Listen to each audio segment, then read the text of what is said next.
কান্দির বিভিন্ন জায়গায় রাখি বন্ধন উৎসবে সামিল রাজ্যের বিদ্যুৎ এবং অপ্রচলিত ও পুনর্নবীকরণযোগ্য শক্তি উৎস দপ্তরের প্রতিমন্ত্রী গার্গী দাস ঘোষ শুক্রবার সকালে প্রথমে কান্দি থানার মোড়ে যুব কল্যাণ ও ক্রীড়া দপ্তর এবং তথ্য সংস্কৃতি দপ্তরের রাখি বন্ধন উৎসবে সামিল হন মন্ত্রী। এছাড়াও এদিন মন্ত্রী বিশ্রামতলা ও ইন্দ্রতলায় রাখি বন্ধন উৎসবে অংশ নেয়। মাঝে কান্দি কোর্ট সংলগ্ন এলাকায় দলীয় কর্মীদের সাথে নিয়ে চায় পে চর্চায় অংশ নেন গার্গী দাস ঘোষ। শেষে ব্লক অফিসে রাখি বন্ধনে সামিল হন গার্গী দাস ঘোষ।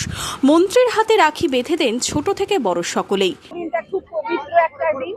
এইটা আমরা সারা পশ্চিমবঙ্গ নয়, সারা ভারতবর্ষের মানুষ এটাকে পালন করি।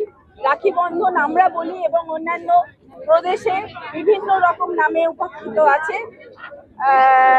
এই উৎসবের মাধ্যমে আমরা এই বার্তা দিতে চাই যে যেমনই স্তরে থাকুক না কেন সবাইকে সুরক্ষা দেওয়া, সমৃদ্ধি কামনা করে এবং সকলকে রক্ষা করা, পরস্পরের প্রতি সহানুভূতিশীল হয়ে আগামী দিনে যেন আমরা চলতে পারি, এই বার্তা আমি সবাইকে দিতে চাই।